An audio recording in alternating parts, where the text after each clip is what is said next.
Aínda que son poucos os recursos con que contan, os concellos afectados pola marea de pellets están a poñer todos os seus medios para retirar o plástico que vai chegando ao litoral.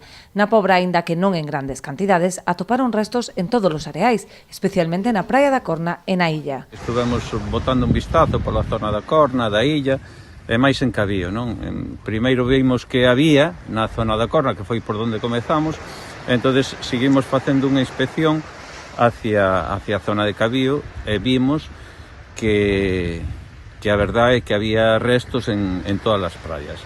Non demasiado, pero bueno, a medida que íbamos acercándonos a Cabío iba disminuindo, na Corna era onde máis había, e agora na illa tamén hai bastante.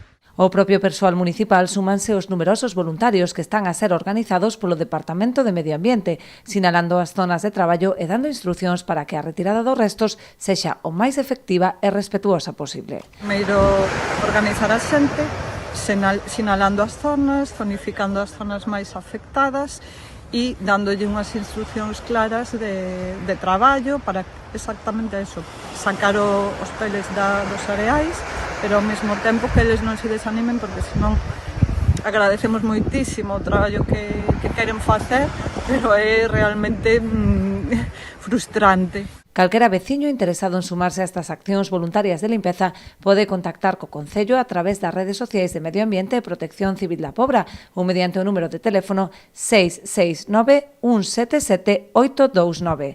Tamén poden utilizar estas mesmas canles para notificar a presenza destes plásticos en calquera punto do litoral.